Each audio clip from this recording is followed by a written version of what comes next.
या गाडीला सनरूफ आहे दोन्ही साईडने आणि मोठी स्क्रीन. थँक्यू. हा, एवढी भारी कार आली आपल्याला घ्यायला. काय पाहिजे. सो ह्या कारने लिफ्ट दिली. मेस्तियाहून मी कुतैसीला आलोय. इथे एक वॉकिंग टूर घेतली. इथल्या गाईडने शहराची माहिती मस्त रंगवून सांगितली. सो फायनली मला दुकान सापडलंय ज्याच्यामध्ये 64 GB आहे. आपण चेक करूया हे चालतंय का. सो हे वेळेला मिळालेलं जुनं मेमरी कार्ड, हे दुकान आणि हा दुकानदार. What's your name? Andre. Thank you Andre. So finally मला मेमरी कार्ड मिळालं आहे 64 GB. सेम कॉस्टला 45 लारी. म्हणजे मी 8 GB ज्या कॉस्टला घेतलं त्याच कॉस्टला 64 GB. आणि सेम कॉस्टला 128 GB आहे ठाण्यात, मुंबईत. पण ठीक आहे, तुम्हाला वेळेला त्या गोष्टी मिळणं गरजेचं असतं. तर आता माझ्याकडे मेमरी कार्ड असल्यामुळे आता मी व्हिडिओ बनवू शकतो आहे. जे आधीचं मेमरी कार्ड होतं ते खूप जपून वापरत होतो मी, आणि ज्याच्यामध्ये लकीली लेकचा व्हिडिओ बनला थोडाफार. आणि येस, आता दुपार झाली आहे. आता काय करायचं आहे, मला लॉन्ड्री शोधायची आहे. लॉन्ड्री, त्यानंतर जेवण, त्यानंतर काहीतरी फिरायचं आहे, एखादं दुसरं म्युझियम, आणि एखादं हॉस्टेल बघायचं आहे. तोपर्यंत संपला दिवस. लॉन्ड्रीमध्ये आलो कॅब करून. मग कळलं संडे क्लोज्ड. मग कळलं आज संडे. म्हणजे मी जो मुहूर्त काढला कपडे धुवायचा तो संडेला, आणि कॅब करून लॉन्ड्रीमध्ये आलो, ती लॉन्ड्री बंद. हार्ड लक. नवीन रूम, जरा म्हटलं दिवाळी आहे तर भारी रूम घेऊया. सो इथे बसायला काउच आहे, एक छानसा आलिशान बेड, आणि toilet, bathroom, TV. Hotel orange Kutaisi इथे मी राहतो आहे. आणि मला वाटलं मोठं हॉटेल असेल, पण ठीक आहे. तर आज पाऊस आहे. आज मी कोणती टूर बुक नाही केली. माझा दिवस वाया गेला, पण टूर बुक केली असती तर टूर वाया गेली असती. सो ठीक आहे, उद्या उन्हाची वाट बघा आणि उद्याची टूर आहे. सो आज काय नाही, लॉन्ड्री दिली आहे, लॉन्ड्री घ्यायची, थोडं फिरायचं, खायचं प्यायचं, यायचं, झोपायचं. हे इथे चढ उतार एवढे आहेत ना, काय करावं. मी रस्ता क्रॉस करत होतो, तर अर्धा रस्त्यामध्ये आल्यावर कळलं की अरे इथे तर वॉकवे आहे. सो मधून वॉकवे आहे, छान आपण चालू शकतो. बाग बनवली आहे त्यांनी, बाजूला झाडं आहेत आणि मोठा असा पॅच आहे. सो सगळ्यात जास्त मोठा पॅच हा चालण्यासाठी दिला आहे, बागेसाठी दिला आहे. आणि बाजूने जस्ट 2 लाईन आहेत ज्यातनं गाड्या जातात आणि येतात. क्या बात आहे. सो एवढा मोठा वॉकवे, बाजूला गवत लावलं आहे, झाडं लावली आहेत, आणि रस्ता अगदी लहानसा आहे गाड्यांसाठीचा.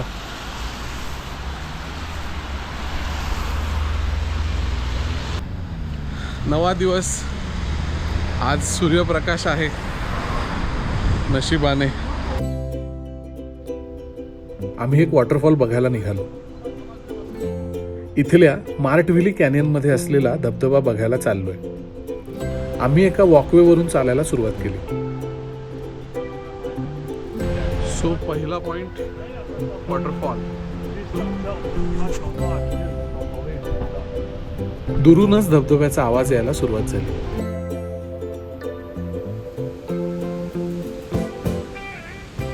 कोट्यावधी वर्षांपूर्वी आबाशा नदीच्या प्रवाहामुळे इथे चुनखडीच्या दऱ्या आणि धबधब्यांची निर्मिती झाली.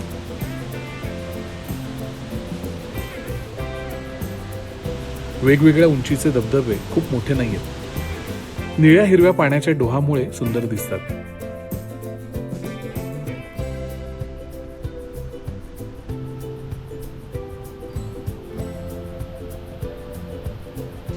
काही ठिकाणी पाणी एकदम शांत, काही ठिकाणी त्याचा प्रवाह काहीसा उथळ, काही ठिकाणी खडकातून वाहणारा. त्याचं हे सौंदर्य आपल्याला खूप जवळून बघता येतं.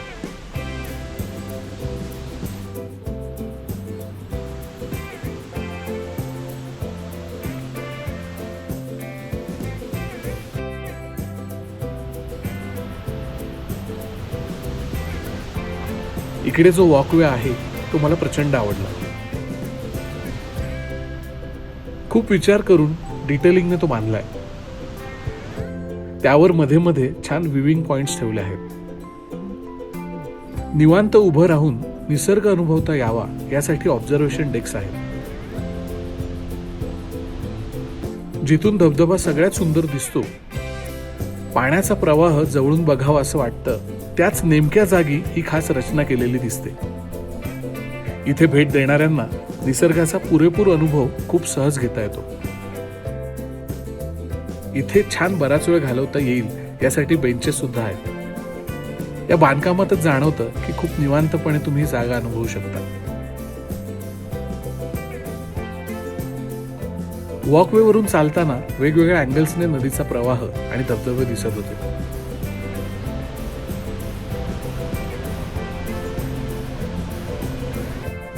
नदीच्या शेजारून चालण्याचा अनुभव खूपच सुखद असतो.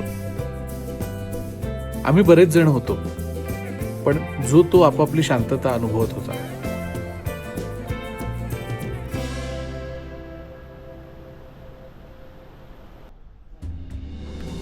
पुढे एके ठिकाणी ओकाचे कॅन्यन आणि तिथल्या प्रसिद्ध हँगिंग वॉकवेची प्रतिकृती मांडली होती. ते बघूनच इतकं थरारक वाटलं, तर प्रत्यक्ष चालण्याचा अनुभव काय सॉलिड असेल. आम्ही तिकडेच जायला निघालो. मार्टविली ते ओकाचे अंतर जायला 1.5 तास लागले. वाट छान हिरव्या पिवळ्या झाडीची होती.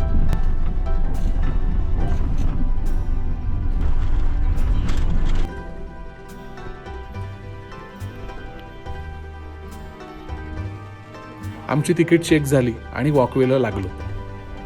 सुरुवातीला बरंच अंतर उतरून गेलो आणि मग तो फेमस हँगिंग वॉकवे सुरू झाला. माणसाची कल्पनाशक्ती आणि त्याला टेक्नॉलॉजीने दिलेली अद्भुत साथ यातून हा रस्ता घडवला. आपण चालताना पायाखाली सगळी दरी दिसत राहते. त्यातून आपण किती उंचावर चाललोय याची जाणीव होते. हा अनुभव थरारक या शब्दापलीकडचा आहे. ज्या कॅनियनचा व्ह्यू इथून दिसतो तोही एकदम भन्नाट. ओकात्से नदी लाखो वर्ष वाहते. चुनखडकांना झिजवत झिजवत तिने हा सुंदर ओकात्से कॅनियन तयार केला.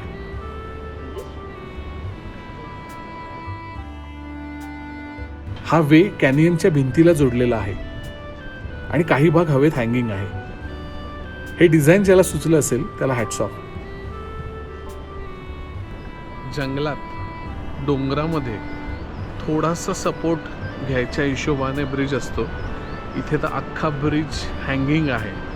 डोंगरातनं एक्सटेन्शन घेतलंय आणि बाहेर हँगिंग ब्रिज आहे. खाली पण तुम्हाला जंगल दिसतंय. बाप रे, टेक्नॉलॉजी कुठे आणि आपण कुठे. चालताना थोडं थोडं व्हायब्रेशन जाणवत होतं. सो हे पार तिथपर्यंत जायचंय गुहा बघायला. असं कमाल. डोंगरापासून केवढं एक्सटेन्शन घेतलंय बघा.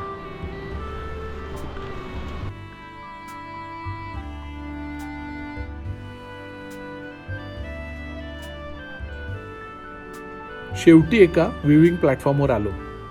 इथून ओकात्से नदी, दरी, जंगल, धबधबे दिसले.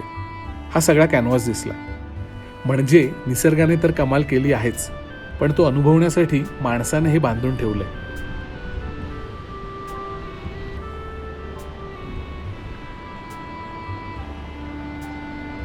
सो आधी द्राक्ष यात टाकून पायाने मळायची. मग आता ही मशीन आली आहे. आतापर्यंत जॉर्जियात बऱ्याच ठिकाणी वाईन कशी बनवायचे ते बघायला मिळालं. आता इथे आलोय तिथे चर्चकेला कसं बनवतात ते दाखवत होते. हा इथला पारंपरिक गोड पदार्थ. दिसायला सॉसेज सारखा वाटतो, पण प्रत्यक्षात तो नट्स आणि द्राक्षांच्या रसापासून बनवतात. नट्स दोऱ्यात ओततात, त्यानंतर द्राक्षाचा घट्ट केलेला रस तयार करून त्यात हे नट्स बऱ्याचदा बुडवतात. नंतर हे काही आठवडे वाळवतात. त्याची चव गोडसर असते. एकूण पदार्थ चिवट आणि क्रंची असतो. पूर्वी प्रवासी आणि सैनिकांसाठी हा खास बनवला जायचा, कारण त्यात भरपूर एनर्जी आहे आणि टिकाऊ आहे. More, press more. मी सुद्धा माझे स्किल्स आजमावले.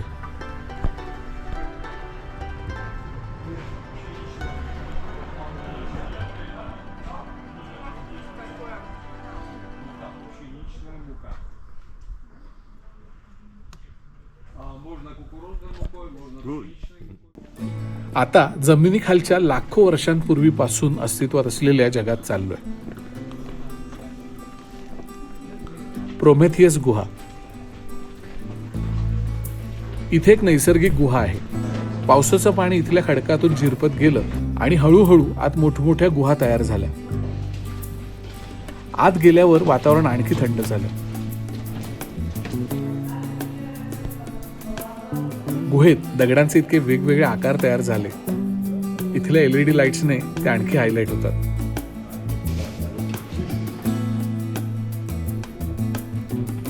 छतावरून खाली येणारे आणि जमिनीतून वर वाढणारे खनिज स्तंभ बघून मजाच वाटली. ही संपूर्ण गुहा खूप मोठी आहे, म्हणजे 10 किलोमीटरपेक्षा जास्त. पण आपण फक्त 1.5-2 किलोमीटरच फिरू शकतो.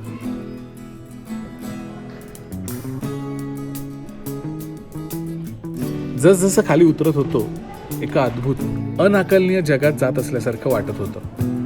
गुहा संपतच नव्हती.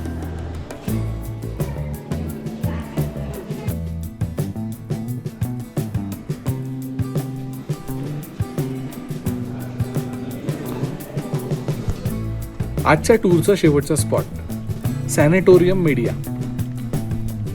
आता जरी ती पडक्या अवस्थेत असली तरी तिच्याबद्दलची माहिती खूप इंटरेस्टिंग वाटली.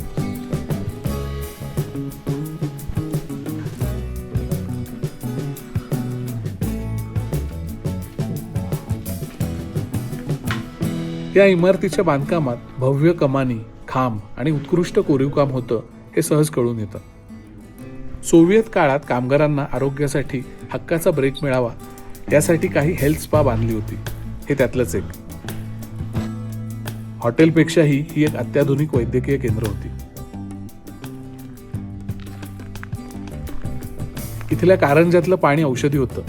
त्याचा वापर नैसर्गिक उपचार म्हणून हाडं, सांधे यांचा आजार दूर करण्यासाठी केला जायचा.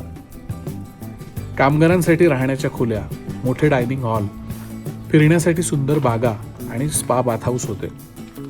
सोव्हिएत रशियातील हजारो लोक दरवर्षी ट्रेनने खास इथे यायचे. सोव्हिएत युनियन विघटन झालं आणि जॉर्जिया स्वतंत्र देश बनला. येणाऱ्यांचा ओघ कमी झाला आणि या वास्तूची कालांतराने ही अवस्था झाली. 2021 मध्ये या इमारतीला अधिकृतपणे सांस्कृतिक वारसा स्मारक म्हणून घोषित करण्यात आलं. इथल्या उंच पिलर्स, भव्यता, डेप्थ यांचे फोटोज मस्त येतात, म्हणून आता फोटोग्राफीसाठी हे फेमस झालंय.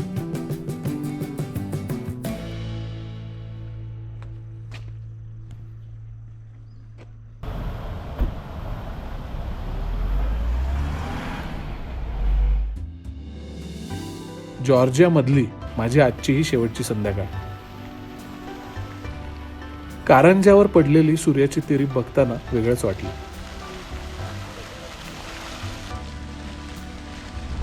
लास्ट डे तिबलिसीमध्ये आलोय आत्ताच. म्हणजे 60 लारी वाचवून मी 20 लारीने इथपर्यंत आलो. आणि आता मी बॅग बघायला चाललोय तर कॅब 20 लारी दाखवते. म्हटलं 20 लारीत तर मी एवढा प्रवास करून आलो. सो तर मी बस स्टॉपकडे चाललोय. केबल कार चालल्यात तिबलिसी. ही होती last night room, last hotel. Almost ready आहे आणि आता मला निघायचं आहे. बॅग पॅक केल्यात ऑलमोस्ट आणि 11 वाजले. 3ची फ्लाईट आहे, 4 तास आहेत. पण माझ्याकडे सीन असा आहे की माझ्याकडे कॅश नाही आहे, तर मला कॅब नाही करता येणार आहे. मला लोकल ट्रान्सपोर्ट बसने जायचं आहे, तर मला वेळेत निघायला हवं. ओके, या 2 बॅग्स भरल्यात, एक नवी एक जुनी. या बॅगेचा किस्सा मी सांगितला आहे नाही सांगितला आत्तापर्यंत माहीत नाही, पण हा रंगणार आहे किस्सा खूप, की ह्या 2 बॅग्स का. एअरपोर्टसाठी 337 म्हणून बस आहे. ती पकडायची आहे. आणि मी बराच वेळ उभा इथे बसची वाट बघत. आणि आली 337. Yes, finally. माझ्या 2 बॅग.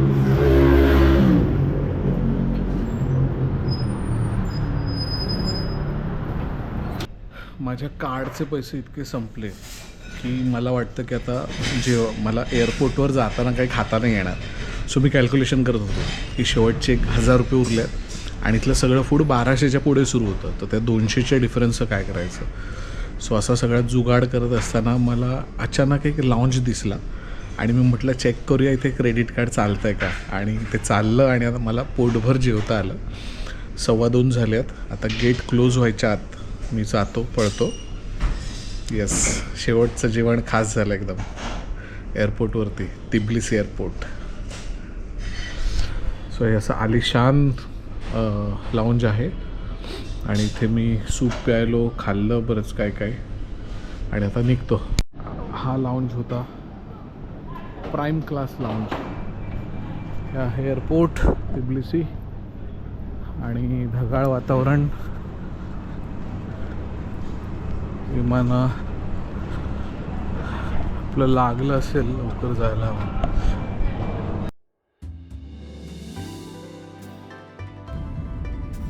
परतीचा प्रवास सुरू झाला. 25 दिवस या देशात राहिलो.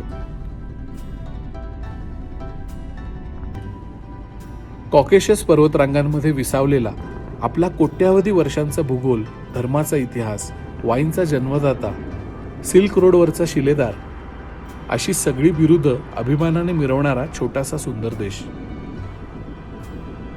परत येईन हे सांगून निघालोय. हे सगळं विचार सुरू असताना अचानक विमानाभोवती इंद्रवज्र दिसलं. सह्याद्री आठवला. या छानशा देशात भटकंतीची डायरी या सिरीजमधून उलगडली. आता पुन्हा काहीतरी नवं खुणावतंय.